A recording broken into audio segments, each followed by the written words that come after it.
Hier, Olivier Assayas présentait en compétition officielle à Cannes Sils Maria, avec notamment l'actrice américaine Kristen Stewart, et cela nous a donné envie de faire dans Blow Up un petit point sur tous ces acteurs américains ayant un jour tourné dans un film français pour le pire et le meilleur. Alors commençons déjà par Jean-Luc Godard, lequel a régulièrement invité des acteurs américains dans ses films, entre autres Jack Palance dans Le Mépris, Jane Fonda dans Tout va bien, alors, tout va bien? Et bien sûr Gene Seberg dans À bout de souffle. À part ça, il y a d'autres apparitions d'acteurs américains plutôt classe dans des films français plutôt classe, Vincent Gallo dans Les couloirs d'un hôtel parisien dans le Trouble Every Day de Claire Denis, ou encore l'intrusion de la comédie musicale hollywoodienne personnifiée par Jane Kelly dans Les Demoiselles de Rochefort de Jacques Demy. Mais sinon, bien sûr, les incursions américaines dans les films français sont parfois moins heureuses. C'est James Caan, dans Le creux de la vague début 80, qui apparaît en cinéaste dans Les uns et les autres de Claude Lelouch aux côtés de Jean-Claude Brialy. Ou c'est encore Johnny Depp, apparaissant aux côtés de Charlotte Gainsbourg au Virgin Megastore des Champs-Élysées, dans Ils se marièrent et eurent beaucoup d'enfants d'Yvan Attal. Bref, des apparitions d'acteurs américains improbables, comme celle de Sylvester Stallone aux côtés de Sami Nasseri dans Taxi 3, il y en a beaucoup, ce qui nous a inspiré un petit classement.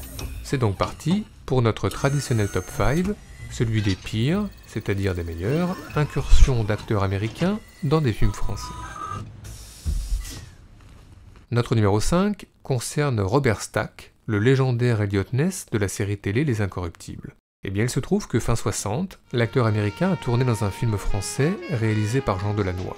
Jean Gabin en tenancier de bar qui planifie un hold-up, Robert Stack en acolyte venu d'Amérique, et puis ici, un quadruple claquement de portière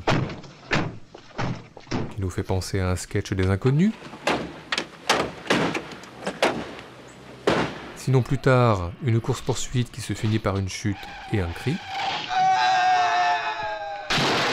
Et enfin, au début du film, les retrouvailles entre Jean Gabin et Robert Stack, lequel nous gratifie d'un show à l'américaine. I'll be damned. Oh merde, le toubib! Johnny! Dis donc la merlotte! T'es dingue ou quoi?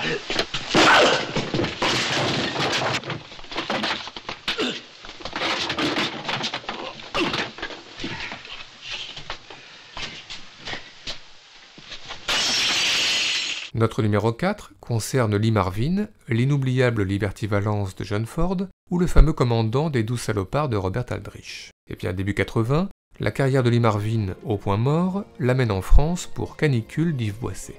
Il y croise Bernadette Lafont. Je pose ma main sur vous.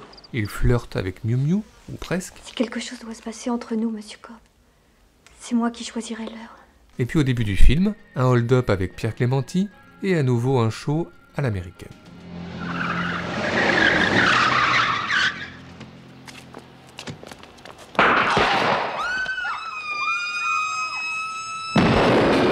Notre numéro 3 concerne Robert Mitchum, le révérend Harry Powell de La Nuit du Chasseur, le cow-boy amoureux de Marilyn dans Rivière sans retour, et tant d'autres. Eh bien Robert Mitchum a joué dans un film français de Georges Lautner, présumé dangereux, à la fin des années 80.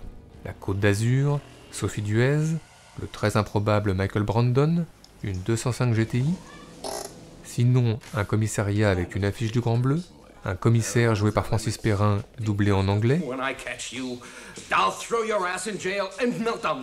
Et au milieu de tout cela, Robert Mitchum en professeur amnésique, qui se demande dans les quelques scènes qu'il a à jouer, ce qu'il peut bien faire dans une telle galère.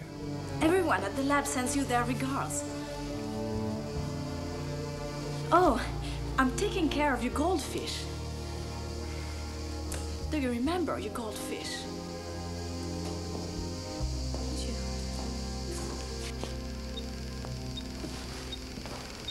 Notre numéro 2 concerne Jerry Lewis. L'acteur américain vient de tourner avec Robert De Niro dans un très grand Scorsese, lorsqu'il tourne consécutivement dans 2 films français, notamment ce Par où t'es rentré, on t'a pas pu sortir de Philippe Clair, attention qualité VHS, avec un gag inaugural qui résume bien la hauteur du projet.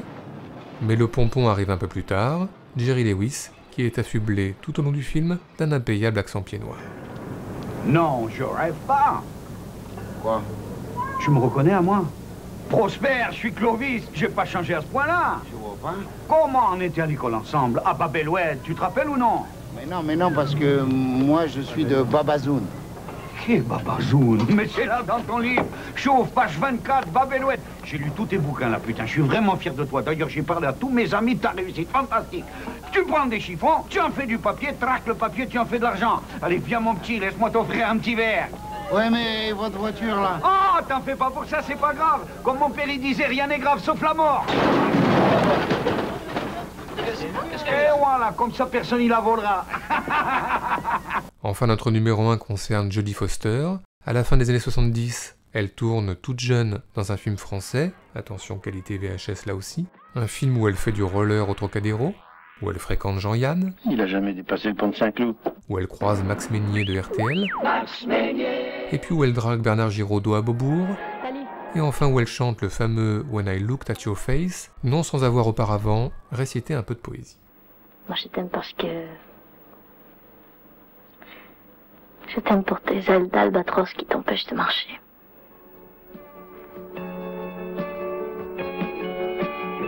When did we live before? When did you share my life?